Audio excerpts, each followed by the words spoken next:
Di dalam memandikan mayat, diperhatikan hal-hal berikut ini.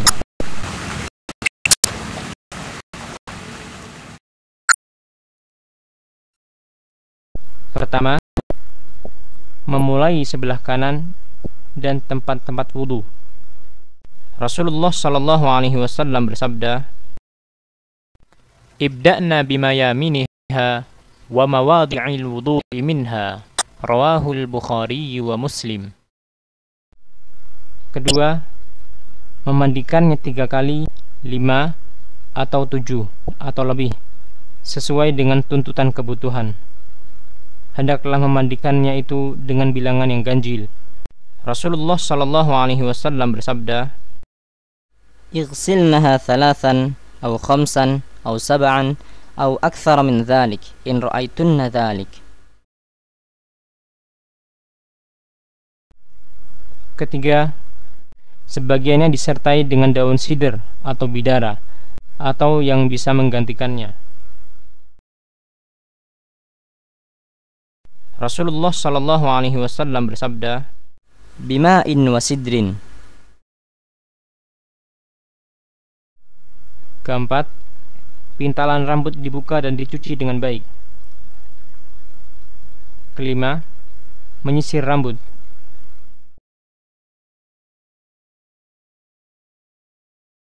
Keenam, rambut wanita dipintal menjadi 3 dan ditaruh di belakangnya. Ketujuh, memandikan dengan secari kain atau yang semacamnya, seperti kaos tangan, lap, dan yang semisalnya, di bawah kain penutup badannya setelah seluruh pakaiannya dilepaskan. Untuk laki-laki, kain penutup menutupi mulai dari bagian pusar sampai bagian lutut.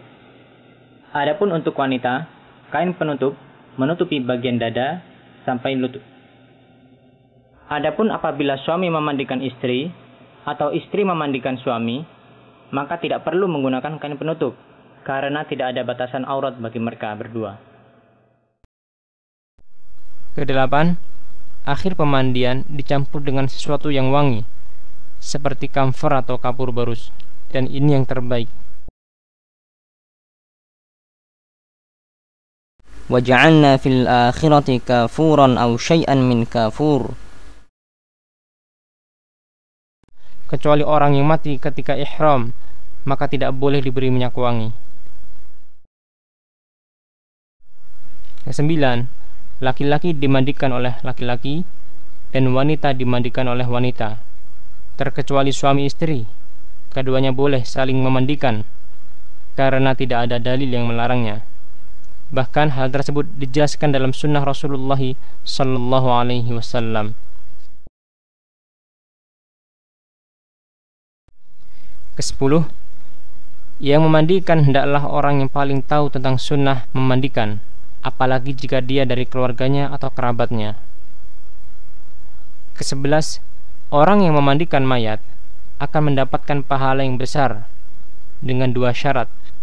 Yang pertama, dia menutupi cacatnya dan tidak menceritakan perkara yang dibencinya yang dia lihat tatkala memandikan mayat. Hal ini sebagaimana dijelaskan dalam hadis Rasulullah sallallahu alaihi wasallam berikut ini.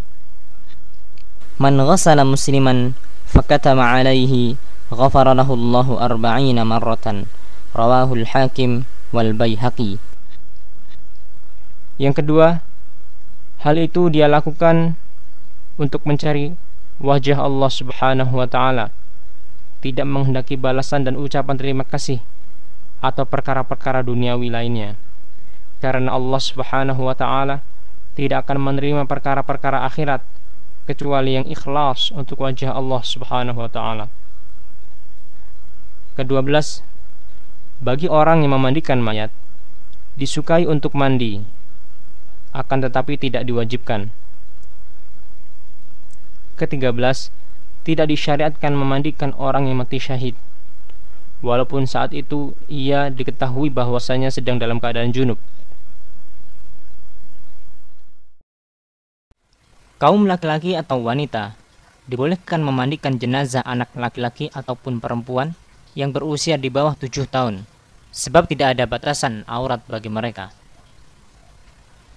Apabila seorang laki-laki wafat di antara kaum wanita tanpa ada seorang muslim pun bersama mereka dan tanpa ada istrinya atau ibunya, dan demikian pula sebaliknya, apabila seorang wanita wafat di antara kaum laki-laki, maka jenazahnya tidak perlu dimandikan, akan tetapi cukup ditayamumkan saja, yaitu salah seorang di antara yang hadir menepuk tanah dengan kedua tangannya, lalu mengusapkannya pada wajah dan kedua punggung telapak tangan si mayat.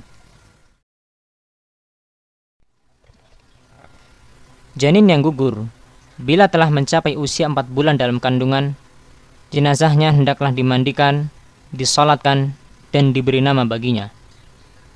Hal ini berdasarkan hadis riwayat Muslim yang menerangkan bahwasanya setelah waktu 4 bulan atau 120 hari, maka ruh telah ditiupkan pada seorang manusia. Adapun sebelum 4 bulan itu, maka ia hanyalah sekerat daging yang bisa dikuburkan di mana saja tanpa harus dimandikan dan disolatkan. Apabila terdapat halangan untuk memandikan jenazah, misalnya tidak ada air, atau karena kondisi jenazah yang sudah tercabik-cabik atau gosong sehingga tidak mampu dimandikan, maka cukup ditayamumkan saja, yaitu salah seorang di antara hadirin menepuk tanah dengan kedua tangannya, lalu mengusapkannya pada wajah dan kedua punggung telapak tangan si mayat.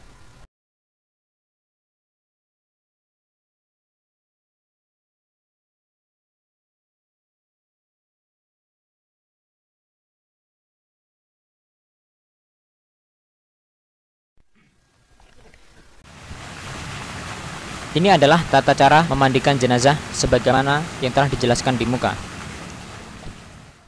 Pertama, kita mewudukan jenazah tersebut. Cara mewudukan jenazah sebagaimana biasa kita wudu, yaitu dengan membaca basmalah.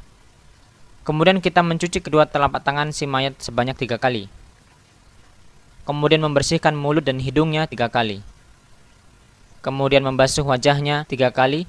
Dan mencuci tangan kanan dan kirinya sampai siku 3 kali. Kemudian mengusap kepalanya, dimulai dari bagian depan kepala sampai ke belakang, kemudian mengembalikannya ke depan, serta mengusap kedua telinganya. Setelah itu mencuci kaki kanan dan kaki kirinya 3 kali. Setelah itu kita menyiramkan air perasan daun bidara atau yang menggantikannya, semisal sabun, sampo, dan yang lainnya. Kita menyiram kepala si mayat dan wajahnya dengan air tersebut sambil membasuh dengan busanya. Kemudian kita membasuh bagian tubuh sebelah kanan si mayat dari pundak sampai telapak kaki kanan dengan membalikkan tubuhnya ke sebelah kiri. Setelah itu kita membasuh bagian tubuh sebelah kiri si mayat dari pundak sampai telapak kaki kiri dengan membalikkan tubuhnya ke kanan. Ini adalah pembasuhan sebanyak sekali. Kemudian kita mengulangi pembasuhan sekali lagi, dengan catatan aurat si mayat harus tetap tertutup. Setelah itu, apabila kita hendak menjadikan pembasuhan hanya sebanyak 3 kali, maka pada siraman terakhir kita siramkan air kapur barus. Pada siraman ketiga ini, kita siramkan kepala si mayit air kapur barus, demikian pula ke wajahnya. Kemudian kita membasuh bagian tubuh sebelah kanan si mayat dari pundak sampai telapak kaki kanan dengan membalikkan tubuhnya sebelah kiri. Kemudian membasuh bagian tubuh sebelah kiri si mayat dari pundak sampai ke telapak kaki kirinya dengan membalikkan tubuhnya ke sebelah kanan. Dengan catatan aurat si mayat harus tetap tertutup. Maka selesailah proses memandikan jenazah. Setelah itu, tubuh si mayat dikeringkan dengan handuk. Kemudian rambutnya untuk wanita dikepang menjadi 3 dan ditaruh di belakang. Setelah selesai memandikan mayat, maka wajib mengkafaninya.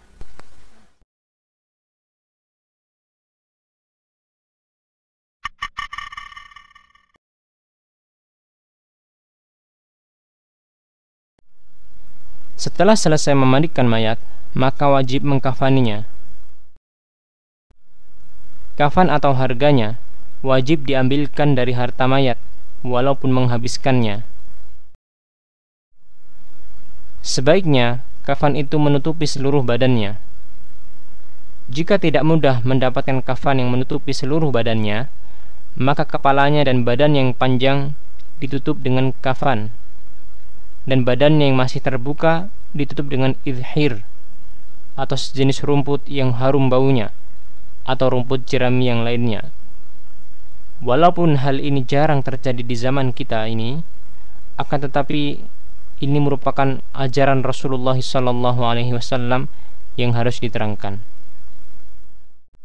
Disukai dalam kafan beberapa perkara. Pertama, hendaknya kain kafan berwarna putih.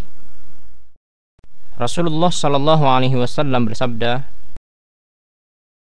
"Albisu min thiyabikumul bayad, fa innaha khairu thiyabikum, wa kaffinu fiha mautakum." Rawahu Abu Dawud wa Tirmidzi. Yang kedua, hendaknya kain kafan terdiri atas 3 lapis kain. Yang ketiga, salah satu dari 3 lapis itu kain yang bergaris. Rasulullah SAW bersabda, "Idza tuwfiya ahadukum fawajada syai'an falyukaffan fi thawbi hibaratin." Rawahu Abu Dawud wal Baihaqi. Maksudnya adalah salah satu di antara 3 lapis kain yang digunakan untuk membungkus mayat adalah kain yang berwarna putih dan memiliki corak garis-garis, dan 2 kain yang lainnya berwarna putih.